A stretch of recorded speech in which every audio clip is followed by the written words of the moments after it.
Anh làm việc này bao lâu rồi? Khoảng 9-10 năm. Và trong thời gian đó, bao nhiêu thi thể? 300. Tôi cho họ vào thùng phi, đổ axit vào và họ tan ra. Ai cung cấp loại hóa chất này cho anh? Tôi mua. Anh mua ở đâu? Bất cứ đâu. Xung quanh, những thùng phi sủi bọt, bốc lên mùi tử khí nồng nặc, đặc quánh đến rợn người. Đây chính là hiện trường làm việc thường nhật của Santiago Meza Lopez, biệt danh El Pozolero, kẻ nấu súp. Hắn là cánh tay đắc lực chuyên dọn dẹp nạn nhân cho ông trùm của mình. Theo lời khai của chính kẻ sát nhân máu lạnh này, hắn đã xử lý hơn 300 thi thể. Nhưng nhiều người tin rằng con số thực sự còn khủng khiếp hơn nhiều.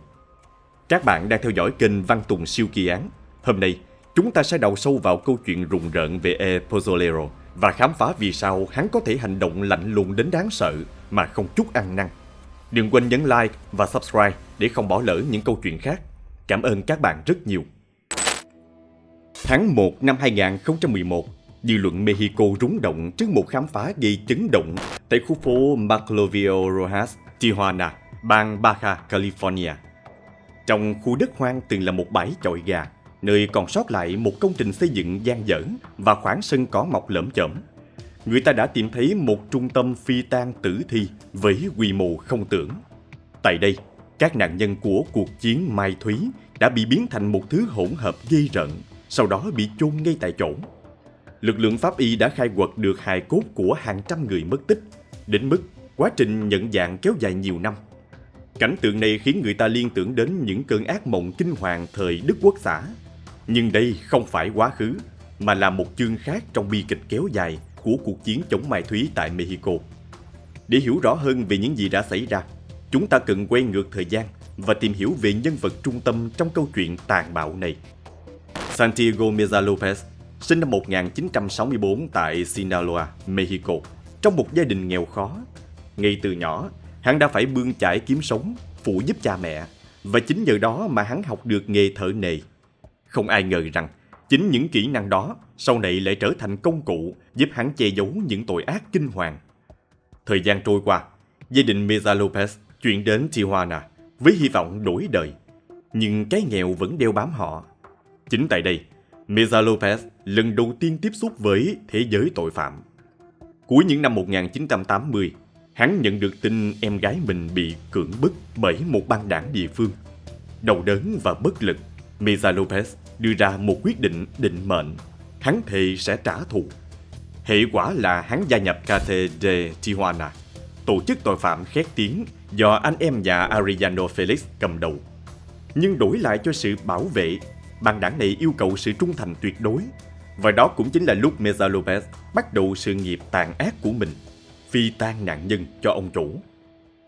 Chỉ riêng tại Baja California, từ năm 2007 đến năm 2021, đã có 12.059 người mất tích. Đặc biệt chính tại bang này, nơi Meza Lopez bị bắt giữ, người ta đã phát hiện 144 ngôi mộ bí mật và xác định danh tính khoảng 9.000 thi thể trong những năm qua.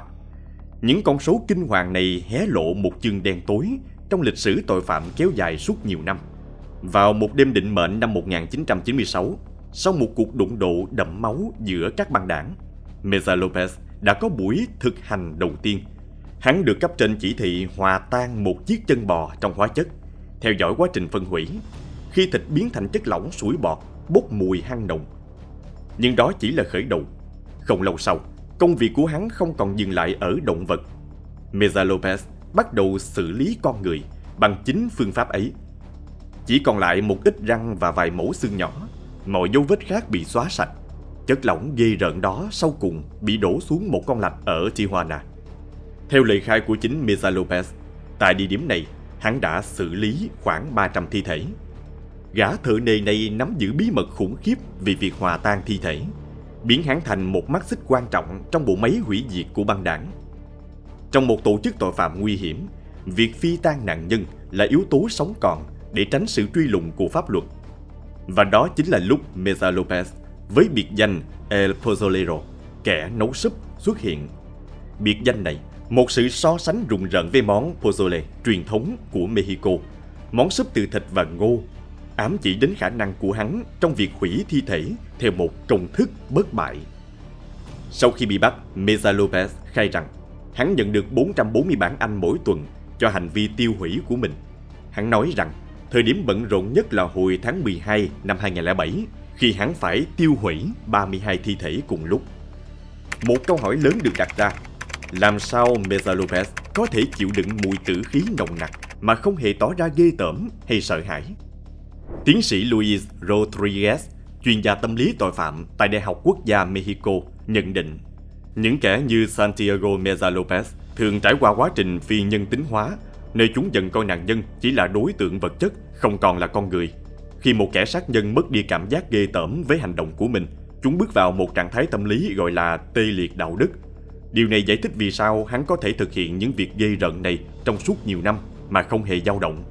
Theo lời khai của Meza Lopez, các nạn nhân đã tử vong được chở đến bằng xe tải, và nhiệm vụ của hắn chỉ đơn giản là nấu họ. Trước cơ quan công tố, hắn khai rằng những kẻ vận chuyển cũng chính là những kẻ đặt thi thể vào thùng phi, còn hắn chỉ chuẩn bị dung dịch axit, theo dõi quá trình phân hủy và xóa sạch dấu vết. Tuy nhiên, nhiều người nghi ngờ rằng không ít nạn nhân bị đưa đến La Gallera khi vẫn còn sống, và chính gã thợ nề máu lạnh này đã ra tay sát hại họ. Chính vì sự tàn bạo này, Meza Lopez từng nằm trong danh sách 20 tội phạm bị truy nã gắt gao nhất của FBI trong một thời gian dài. Hành trình tội ác của kẻ sát nhân khét tiếng này cuối cùng đã chấm dứt vào ngày 22 tháng 1 năm 2009. Hôm đó, một lực lượng đặc nhiệm bất ngờ đột kích vào một trong những điểm buôn bán mai thúy quan trọng nhất khu vực. Cảnh sát âm thầm phong tỏa hiện trường để tránh đánh động những kẻ bên trong. Tiếng cười nói và la hét phấn khích vọng ra từ trong căn nhà. Ngay sau đó, một sĩ quan cấp cao ra lệnh tấn công. Cuộc đột kích diễn ra chớp nhoáng, khiến những kẻ trong ổ nhóm hoàn toàn bất ngờ. Mặc dù nhiều tên đã trốn thoát, nhưng Santiago Meza Lopez không may mắn như vậy. Hắn đã bị tóm gọn. Khi gia đình các nạn nhân hay tin về vụ bắt giữ, họ tràn trề hy vọng có thể đoàn tụ với người thân, hoặc ít nhất là tìm lại hài cốt của họ. Một điều tra viên kể lại, vào ngày hắn bị bắt, chúng tôi mang theo một album ảnh chứa hơn 400 đến 500 bức hình của những người mất tích, giao cho viện kiểm sát để họ cho Santiago Meza xem. Hy vọng hắn có thể nhận ra ai đó trong số họ. Tuy nhiên, Meza Lopez khai rằng tất cả những nạn nhân hắn nhận được đều bị bịt mặt, khiến hắn không thể nhìn thấy khuôn mặt của họ. Mặc dù không thể nhận diện phần lớn những người trong album ảnh bi thảm đó, El Pozzolero vẫn cung cấp nhiều thông tin quan trọng cho cảnh sát. Gã đầu bếp địa ngục này đã thú nhận toàn bộ hành vi tàn bạo mà hắn thực hiện với tư cách là tay sai đắc lực của Carte de Tijuana. Lời khai của hắn không khác gì một câu chuyện kinh dị. Hắn kể về những thùng phi chứa đầy chất lỏng sủi bọt, bốc mùi hôi thối, về những tên sát thủ dùng mã tấu chia nạn nhân thành từng mảnh nhỏ để dễ dàng chế biến hơn. Không chỉ hé lộ tâm lý bệnh hoạn của mình trong thế giới tội phạm có tổ chức, El Pozzolero còn tiết lộ cho các đặc vụ liên bang về một ngôi mộ khổng lồ nằm trong khu vực Ojo de Agua. Sau đó, hắn tiếp tục chỉ ra La Gallera, bãi chọi gà, một địa điểm đầy ám ảnh, nơi được xem như biểu tượng cho sự tàn bạo của các băng đảng bởi những phát hiện kinh hoàng được khai quật tại đây. Mặt đất tại La Gallera dần dần lộ diện, phơi bày một câu chuyện rùng rợn với những chi tiết thực sự kinh hoàng. Cảnh tượng quá đổi ám ảnh, đến mức nhiều sĩ quan cảnh sát có mặt đã bị sốc nặng và phải nhập viện. Fernando Oseguera Flores thuật lại, giọng điềm tĩnh nhưng lạnh lùng. Viện Kiểm sát Liên bang Mariana thông báo rằng có khoảng 16.500 lít chất lỏng hữu cơ được tìm thấy. Theo tính toán, con số này tương đương với gần 650 thi thể đã bị phân hủy bằng axit tại địa điểm này. Bí mật kinh hoàng chôn vùi dưới lòng đất La Gallera suýt chút nữa đã không bao giờ bị phát hiện, bởi Tijuana là một thành phố rộng lớn, nơi các băng nhóm tội phạm đã thao túng chính quyền địa phương trong nhiều năm. Bằng tiền bạc hoặc đe dọa, bọn chúng kiểm soát hoàn toàn khu vực này, biến nơi đây thành cánh đồng chết, nơi các nạn nhân của cuộc chiến giành địa bàn bị thủ tiêu một cách dã man. Nhưng những tội ác ấy không thể bị chôn vùi mãi mãi. Năm 2011, những ngôi mộ mới tiếp tục được phát hiện ngay trên chính mảnh đất đó. Dưới sự hướng dẫn của El Pozzolero, các chuyên gia đã tìm thấy 14.000 đến 15.000 thi thể. Quy mô kinh hoàng của phát hiện này khiến lực lượng điều tra quá tải. Không thể xác định danh tính tất cả nạn nhân, chính phủ buộc phải niêm phong các ngôi mộ. Nhưng điều đó cũng đồng nghĩa với việc hàng trăm gia đình mất đi cơ hội tìm lại người thân. Họ chỉ còn lại nỗi đau và sự trống rỗng. Trước tình cảnh đó, người dân địa phương cùng thân nhân các nạn nhân đã thành lập một dự án hỗ trợ chính quyền trong hành trình tìm kiếm sự thật đầy gian khổ. Trong nhiều trường hợp, những phát hiện kinh hoàng nhất không phải là quần áo hay xương cốt, mà chính là những chất lỏng hữu cơ. Bằng chứng rõ ràng cho thấy các nạn nhân đã bị phân hủy tại đó. Mặc dù ghê rợn, những chất lỏng này vẫn mang đến một tia hy vọng mong manh cho hàng ngàn gia đình đang tìm kiếm người thân mất tích do bạo lực của các băng đảng Mai Thúy. Họ hy vọng rằng ADN có thể được trích xuất từ những tàn tích cuối cùng của người thân mình. Phần lớn những gì chúng ta biết về hành trình tội ác của El Pozzolero là nhờ vào nỗ lực không ngừng của các tổ chức nhân quyền cùng với gia đình những người mất tích ở Baja California. Các nhóm như Hiệp hội Đoàn kết vì người mất tích đã vận động mạnh mẽ để các hài cốt được tìm thấy, được xác nhận danh tính. Ước mơ của họ là mỗi nạn nhân của cuộc chiến chất cấm đều có thể an nghỉ trong một ngôi mộ đàng hoàng, thay vì bị chôn vùi trong một nấm mồ vô danh đầy tủi nhục. Một phát hiện quan trọng để diễn ra vào tháng 8 năm 2017 trên một mảnh đất liền kề với La Gallera, bãi chọi gà, nhờ một sát thủ khác của Cártel de Tijuana dẫn đường cho cảnh sát đến khu vực này. Ban đầu, các sĩ quan đến hiện trường mà không biết chính xác thứ gì đang chờ đợi họ. Họ phỏng đoán đó có thể là vũ khí của các băng đảng hoặc đồ dùng cá nhân của những người mất tích. Nhưng sự thật còn khủng khiếp hơn gấp nhiều lần. Trên một khu đất gần đó, các điều tra viên phát hiện 3 ngôi mộ mới, mỗi ngôi rộng khoảng 1 mét. Bên trong những ngôi mộ đó chứa ít nhất 7.000 mảnh thi thể. Một số vẫn chưa phân hủy hoàn toàn, cùng với khoảng 2.000 chiếc răng. Những phát hiện này ngay lập tức được gửi đến các phòng thí nghiệm, nơi các nhà chức trách phân tích ADN, đối chiếu với mẫu di truyền của người thân nạn nhân, nhằm xác định danh tính nhiều nhất có thể. Thách thức lớn nhất lúc này là xử lý khối lượng thông tin khổng lồ liên quan đến vấn nạn mất tích ở Mexico, một trong những thực trạng nhức nhối nhất của đất nước. Để thúc đẩy quá trình nhận dạng, Fernando Oseguera Flores đã nhiều lần đích thân đến thủ đô. Trong những chuyến đi này, ông đã gặp gỡ quan chức của Viện Kiểm sát Liên bang, yêu cầu đẩy nhanh việc xác định danh tính các hài cốt được tìm thấy trong những ngôi mộ của El Pozzolero để có thể tiếp tục khai quật các khu vực khác. Oseguera Flores cho biết, họ sở hữu những thiết bị rất hiện đại, tương tự như ở Hoa Kỳ, sử dụng hệ thống CODIS. Hệ thống CODIS là một hệ thống máy tính so khớp ADN. Bạn chỉ cần nhập dữ liệu vào và bạn không cần phải làm quá nhiều. Phương pháp mà Fernando Oseguera Flores đề cập chính là hệ thống chỉ số ADN kết hợp CODIS. Đây là chương trình do FBI phát triển, giúp xây dựng cơ sở dữ liệu di truyền kết hợp với phần mềm chuyên dụng để phân tích thông tin. Nhờ công cụ tiên tiến này, các nhà điều tra không chỉ xác định danh tính của nhiều nạn nhân xấu số, mà còn khẳng định vai trò quan trọng của El Pozzolero trong guồng máy tội ác của Cártel de Tijuana. Hắn không chỉ là một công cụ phi tang, mà còn là một mắt xích quan trọng trong cỗ máy hủy diệt của băng đảng này.